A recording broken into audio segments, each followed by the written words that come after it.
Thank you, my Zoom assistant. So, of all the things that I teach with psychedelics, I always say that what we're doing in this world is we're trying to make the journey from here right down to here. So, we're trying to drop into the heart, the body. And so go ahead if you can, if you're in a safe place, and begin to either close your eyes or soften your gaze. And notice what happens just when you do something that's so simple, is to close your eyes.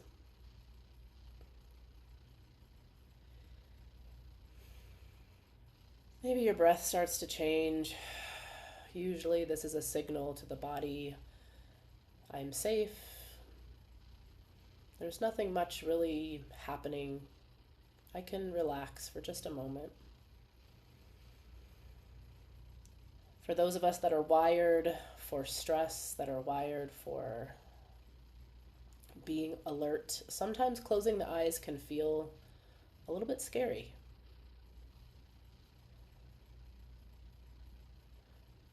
It signals to our body this unique and strange phrase, which is called going inside. So we're just going inside for just a moment. If you would like to slow your breathing or take some nice bigger inhales and exhales, it's the end of the day. Whatever you did or didn't do is behind you.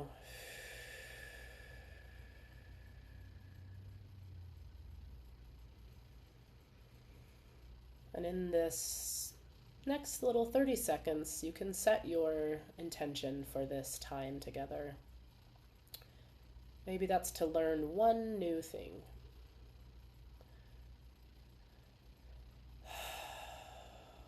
Or maybe your intention is just to be present.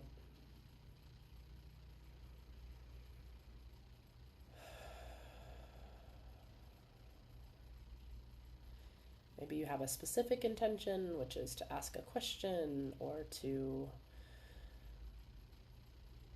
feel more safe about potentially taking this journey. Whatever that is, our intention is just the way that we point our arrow, and whatever will happen around that happens.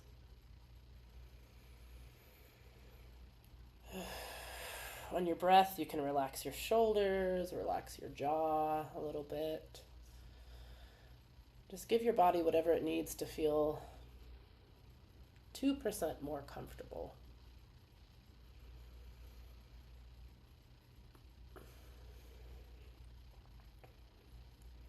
Just take another 10 seconds to stretch anything out, your neck, your shoulders, your hands.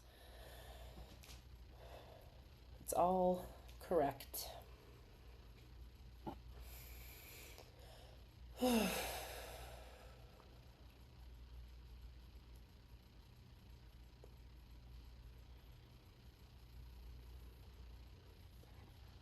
you are ready, we can slowly come back. My cervical vertebrae were popping. Come on back. I'm going to mute whoever said that. I think I know who it was. Hello, friends. Welcome in. We were doing some breath. We welcome you to tonight. Raise your hand if you want us soon to just do an entire night of just breath. How nice was that, right? We haven't done breath work in a while, and man, there's something about someone else telling you to breathe that is better than doing it yourself.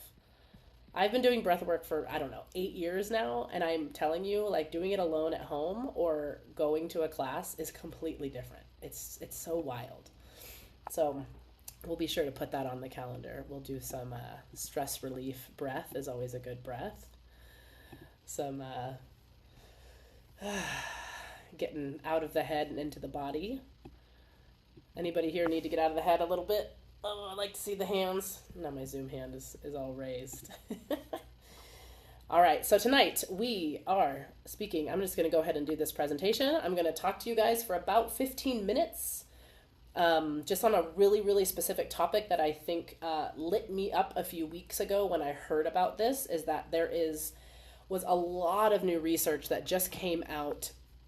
It was basically looking into a lot of the studies that have been since like the late 1990s, so really the past 30 years, that many of the studies that supported the theory that there's a chemical imbalance in your brain if you have depression or anxiety, as well as the effectiveness of SSRIs.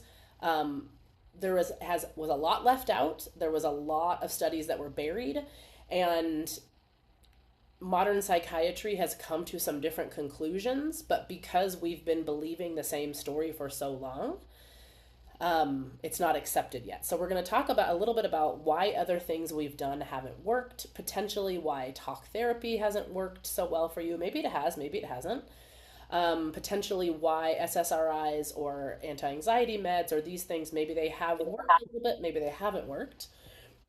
And then we're going to kind of compare and contrast to the evidence that we see with psilocybin, the short-term effects, the long-term effects, and in my opinion, after working with many thousands of people, of what I believe truly is how we're going to get to be healing the brain and the body, at least better than what we have available in many other places, with fewer long-term side effects, because I think that both of those things matter. So let's get it going.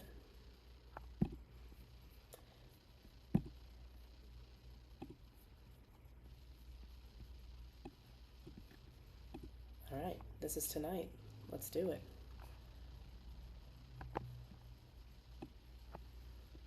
You over here, little guy. Okay, I like how this says first attempt.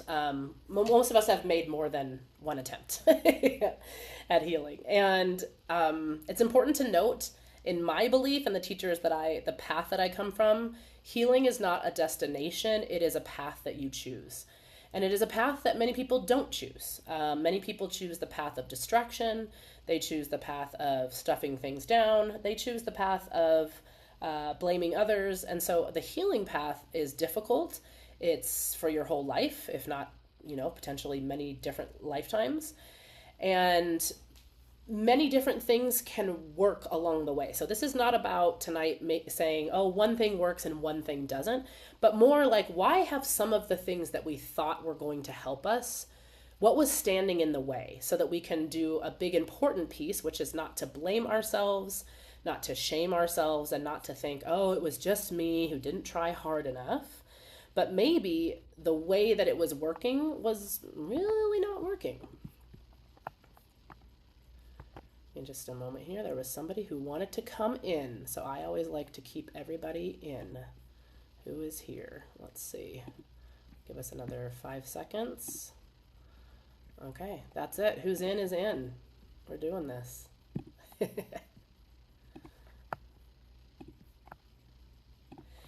All right, this is a big one. I don't know if I was really going to share this, but I actually woke up this morning with this thought on my brain of, this is a huge paradigm shift. I'm sure many of you, since I was very young, I have a sister who's had been on different types of medication for her mental health since she was about 12 years old, since the early 90s, right? Lithium and Prozac and like everything that came out, they would just throw at her because she had what was called a chemical imbalance in the brain, right? We've all heard this, a chemical imbalance in the brain. We were all told that depression was caused by low serotonin, right? You have these chemicals, they're not firing correctly, you take this medication, it changes your chemicals in your brain, and then you should feel better. In 2022, there was a huge umbrella review in molecular psychiatry. At the end of this presentation, I can send you all of the sources that I used for this. But there is no support for the hypothesis that depression is caused by a lowered serotonin activity. That is wild. I woke up this morning going, no, that can't be right, even though I've been doing research on this. So, as you can see, the big statistic, 85 to 90%, I think it's more than that. 85 to 90% of the public, we still believe that there is this chemical imbalance, despite there not only being not proof, but many of the studies that supposedly proved this were completely taken down, were completely shown to be false. So it's not like there's new data coming out saying, oh, we found out what's going on in the brain, but there was never solid evidence to begin with. There was never solid data to begin with. And so this can show that, a group of scientists or a group of researchers can come out with an idea and it can stick around for 30, 40, 50 years, despite evidence to the contrary, and we all kind of still believe it. We take these medications, sometimes they work, sometimes they don't, but then if they don't work, we blame ourselves. And that's what we're trying to work through tonight. So this is kind of some specifics about what was not complete in these studies. The first one is crazy. 1 in 3 of the trials of these medications was never submitted. So imagine you're doing a study and you're like, okay, we're gonna do all of these random controlled studies. We have all of this funding, but about 30% that say that none of this is working, we're just gonna throw those out. We're just never gonna publish them. We're only going to publish the ones that say that what we want. 41% of the negative trials were buried, and only 3% of the positive ones were buried. That's interesting. Okay. Most people, the average real-world use of SSRIs is about 5 years. Now, the people we work with, most people that I had talked to, it's 10, 15, 20, 25 years. It's many, many, many years of their lives that they've been on different medications. But the trial is 8 weeks. So that's not great. As I remember in the 90s and the early 2000s, most of these medications were meant to be for 8 weeks. So it was, you were in a severe state of mind, a severe anxiety, severe depression. You take these medications, they help you get out of your emergency state. And then after that 8 weeks, you slowly taper off with the help of a psychiatrist, with the help of community support, etc. And then all of a sudden they're like, well, why don't we just keep people on them forever? Okay, let's just make some more money. So a lot of us were making a decision about our brain based on this completely incomplete information. The studies showed the drugs did not work. The studies that showed that, they're like, well, I guess we just won't publish those ones. This is a tough pill to swallow, I know. All right, let's look at some long-term SSRI use. I talk to people all the time about this, and I was pretty shocked to see the statistics here. Sexual dysfunction, 63%. 63%. Not 5 or 10, 63%. And sometimes people will have a lot of these disorders years after stopping the medication. 80% emotional blunting. Now, at first, again, the first few weeks, maybe emotional blunting would be a positive effect, right? Your emotions are out of control and you can't function. But imagine for 10, 20, 15, 30 years, creativity gone, ability to cry and process emotions gone. Your emotional range diluted down to a very small area. Withdrawal effects. This one we see a lot because some people need to taper off of these medications before they can take psilocybin. Some don't, some do. But we have to be really careful with the withdrawal effects because up to 77% will last months or years, even after coming off of the medication. That's wild. So what have we seen from psilocybin? I will alert you that I don't believe there is enough data on long-term psilocybin use yet. We're getting there. We're getting toward now, we're getting close to in some cases, 15, 20 years, but so far, what we've seen, there's not a physical withdrawal. It's non-addictive. Side note, you can become addicted to anything if you choose to, but the actual biological substance of psilocybin is not addictive to the brain or the body. The adverse event profile is remarkably clean, meaning it's extremely rare, even in the cases with many people, that there's an adverse event. With the right preparation, the right people there, that can be mitigated and prevented most of the time. There are rare cases like persistent There's some persistent psychedelic effects that can happen afterward. We have found that most of that can be prevented with the right medical screening beforehand. And the side effects during the session, as some of you know, are part of the process, right? So the tears, the shaking, the healing, the processing old emotions, that's part of the process. It's not a side effect. Definitely not a side effect. The only side effect that I know of with psilocybin is usually mild nausea. If you have extreme nausea, that's usually part of the process. That's usually something wanting to be purged out of your body. It's usually something that needs to be processed. It's not a side effect per se. Okay, so what are we looking at now? These are the latest numbers that we have that are extremely high, 63% response rate to treatment-resistant depression. That's important. So treatment-resistant depression, as it says in the name, I've tried other things, I've tried therapy, I've tried the medication, nothing else is working. So 63% of people who already have tried many other treatments have a response with psilocybin. That's crazy. Even if that was 20%, it would be incredible. But it's 63%. In the year follow-up, 75% response rate. So that's interesting, right? So a year later, a higher percentage noted that they have a big decrease in their depression, which means it doesn't always happen in the moment. It doesn't always even happen at a retreat per se. Many times as you go home, as you start to live your life, is when you really notice this sustained remission. I hear it all the time. People are like, oh, the retreat was beautiful, but it was really 3 months, 6 months, even a year later where I'm like, wow, I haven't been depressed. Wow, it hasn't recurred. I just noticed like life goes up and down, but my depression never came back. That's when I hear it a lot too. 1 to 2 sessions required. Not every day, not for 20 years, not for, not with all these side effects. 1 to 2 sessions. And if you know Buena Vida, we always do 2 to 3. So we don't even do 1 to 2. We're in the business of giving you the highest chance of healing. So someone asked me the other day, do you ever just do 1 session? No, we do not do 1 session. We can go into that on our Q&A. The great part here too is psilocybin also, in addition to releasing those symptoms of depression, improved psychological connectedness, social functioning, and here's a big one, meaning in life. That's a pretty important part of being a human, having meaning in life. No antidepressant has ever been shown to produce psychological connectedness, social functioning, and meaning in life. Let's switch real quickly over to talk therapy. I'm going to remind you again, everything, every tool, everything that we have access to has a place. Talk therapy has a place. Connection with your therapist has a place. CBT is amazing. There is a lot of incredible parts work as a talk therapy that I love.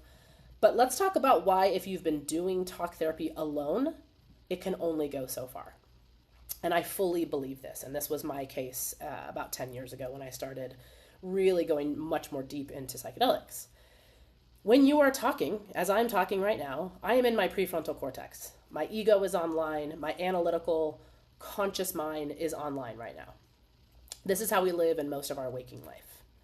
This is not where trauma lives. Trauma lives in the amygdala. Trauma lives in the body. Trauma lives in our fear response. It's not something we can talk through. You can convince your adult analytical mind the reason that trauma happened to you, or you can say, I forgive this person for XYZ reason because I'm being analytical about my trauma. Can you truly heal that? I personally don't believe so. Our nervous system encodes fear, shame, and survival in the body, not the prefrontal cortex, not the brain. These structures predate conscious language, right? So some people say the gut is the second brain. The gut is actually the first brain. Our gut was developed before what we consider our first brain. So the nervous system, the gut, all of these pieces of our body predate conscious language. So that means that what shapes us a lot of times was before we even had words. There was someone who's a return guest recently at a retreat who, during her process, was starting to process what she felt was pre-verbal trauma. trauma that happened as an infant. You can't talk through that. You can't forgive that. You can't analyze things that happened to your body that made you defensive, that made you in survival mode, that made you feel unsafe, that were pre-verbal. I would even say even ages like 7 and below, it's extremely hard to bring your adult consciousness to that level of a child because that child did not have the consciousness that you have now. So talk therapy engages the default mode network. Psilocybin dissolves the default mode network. That alone shows how different they are, right? So the default mode network, for those of you that have been researching psilocybin or been to some of these webinars, it's kind of the control center. It's the control center for the brain. It keeps everything in order. It keeps everything status quo. The number one thing that our brains are meant to do is create patterns. That's it. Our brain loves patterns. Psilocybin destroys those patterns. It temporarily makes chaos in the brain. That's how it promotes neuroplasticity. It's like, okay, let's burn everything down. Let's take down the walls. Let's take down the gates. Let's start communicating with parts of the brain that don't usually communicate, that are not available to the conscious mind. And then the body reacts in such a beautiful way. Those of you that have had a session know the body will shake, the body will cry, the body will move, the body will just start healing itself once this default mode stops that analytical, language-based, conscious interruption. I see we have some messages here, so I'm going to take a little pause for just a moment. I'm going to make sure that everybody's doing okay, because that's how I am. Okay, we just got some questions. We're almost done here, guys. We're almost done with our presentation, and I'm going to answer everything that you got, so keep them coming.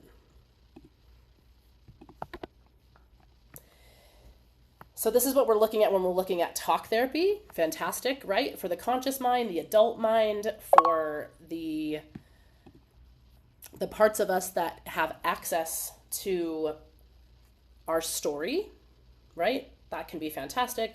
Our therapist can help us, can listen to how we're talking about certain things in our life, how we're talking about ourselves. We can retrain the way that we speak. We can retrain, if we have more compassion for ourselves. But as far as healing those, I would say age 10 and below, when we were just in a theta brainwave state of mind, it's very challenging, which is why talk therapy can be 5, 10, 15 years, maybe before a breakthrough. That happens to quite a lot of people. Okay, so let's just talk about Buena Vida for just a second.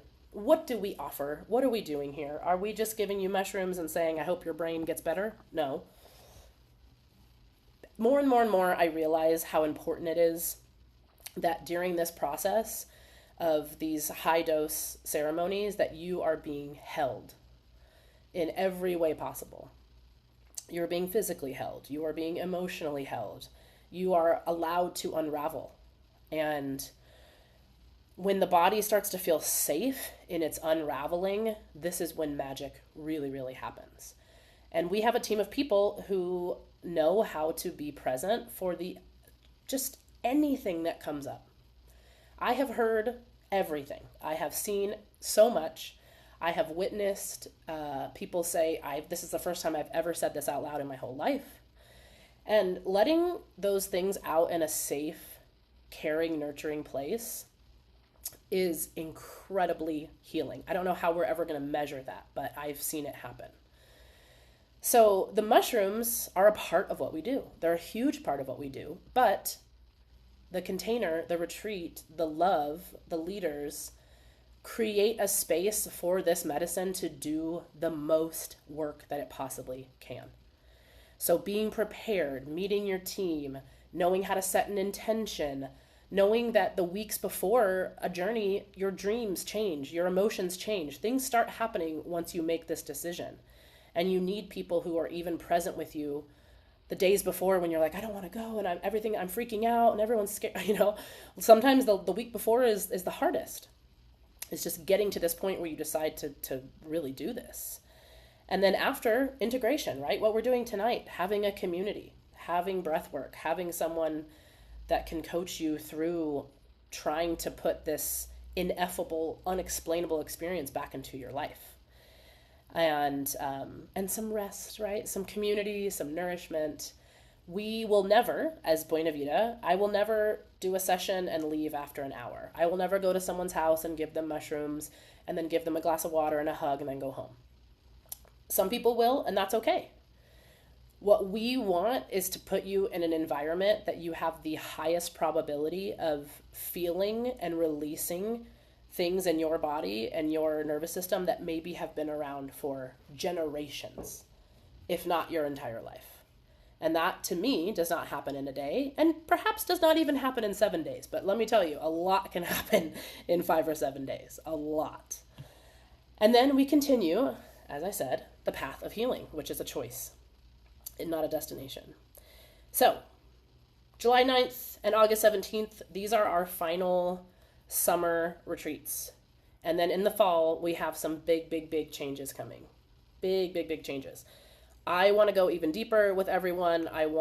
I'm starting to transition out of just retreats and into some more intensives and some more depth. But if you would like to come to a classic Buena Vida retreat, July 9th, we're about, I think we have like 3 or 4 spaces left in that retreat out in Joshua Tree. And then August 17th is a 7-day in Tepoztlan, Mexico, which I just came back from.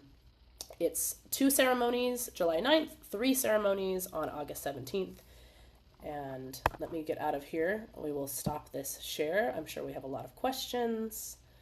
We might have brought up a lot. Cool. You guys, this isn't easy for me to do this one tonight because I know this is even though there's a lot of research, it's really, there's been a big punch to the status quo around, especially with medication. Dr. Robin Carhart Harris, who's one of the top researchers on psilocybin, and he's now at Berkeley. He made a video where he was like, I'm really upset about this, to see how much of this has been buried, to see how much of this has been overblown, to see that, like, why have these studies been out since 2022 that the entire theory of a chemical imbalance in the brain is not scientifically founded in anything, but we don't know that, and we're still prescribing these medications at a rate that is unheard of. So their paradigm shifts take a long time, right? Changing the society's mind takes a long time. But for me, what I really want to emphasize before I start answering questions is that if you have tried these other modalities and you feel like you are a failure, that they didn't work on you, I really want to shift that perspective. It's going to take, a very, very long time before we understand how the brain, the body, the spirit, everything works together. I see how one of the most difficult pieces of the way that modern science looks at the body is in pieces, right? The brain is a piece and the heart is a piece, and your emotions, that's something else that, right? It's like it all functions as one. And the body, the brain, the spirit, the soul, whatever that ineffable part, right? Our energetic electromagnetic field, all of these things are working together as one. And you can't really just take one out and only heal one and then not function with the other one. So people who want to heal their brain, a lot of times when they come to a retreat, it's all body work. And they're like, why do I keep having this in my body? Why is my body doing this? Why is my body? Well, because your body and your brain are one thing. It is not it's not so separate. So, okay, I'm coming back here. How can you define sexual dysfunction? I will probably put that in the email tomorrow of how the study defined that, because that was something that people answered about sexual dysfunction. I'm guessing that it was comparative to how they felt before, but I don't know the answer to that one. Let's see. Mark the digital Mark, you're so funny. The brain is a laid organ. Biology can only build on what has gone before. Very correct. We're building new models of what we perceive as reality. So Merv said, have any studies been done to measure the difference with microdosing versus large doses? Merv, I'm going to send you, I have another webinar that was completely all about that. It was what are the long-term differences between microdosing and full doses? Unfortunately, I'll give you the too long didn't read, which is that there have not been almost close to zero long-term studies on microdosing. Unfortunately, I'm a part of a group that's trying to legalize microdosing so that we can get more studies. However, from what I can tell of what psilocybin is doing in the brain and the body, I do think that my opinion is that microdosing is great to supplement, and it's great to continue the work that the larger doses do, and that people who are scared to meet themselves will microdose for a very long time because they're nervous about what's going to happen with the larger doses. But the larger doses are where the real transformation happens. And I think that micro really can help with day to day anxiety, feeling connected to yourself and others. Patience, people report that there's just a little bit more spaciousness between maybe a stimulus and a reaction. So if you're a very reactionary person, I think that microdosing can help with that. But I don't recommend it for people who are just actually, if they ask themselves, am I scared to do a large dose? And that's the reason I'm microdosing. Again, I'm not going to pressure anyone, but if the answer to that is like, oh, that's why I'm microdosing, well, don't be afraid. You can face it. We got you. Okay. Mark said he's interested in the new program. Me too. It's all coming together in a very interesting way. Let's see. I meant to use the word research rather than study. I'm just reading through your guys' chat here. Robin's at UCSF. Thank you. Collaborates with UC Berkeley. You know, Mark, I need you as my assistant on these things. The microdose versus ceremony replay. Yes, absolutely. And let me put that in here before we end tonight. Okay, we got a question. Will it be impossible for me to attend one of your retreats because I have been on 0.5 milligrams of clonazepam for many years? No, it will not be impossible. Me and then our nurse, Nikki, some of you know, Nurse Nikki Astara, who has been working with psychedelics for many years and is also still a critical care nurse. We feel that, I know it for a fact now, we're really good at knowing how long someone needs to taper, if they need to taper. Clonazepam, for example, like that will be out of your system in a few days. That doesn't mean that your brain will have reset. But what we can do in that case is most likely we will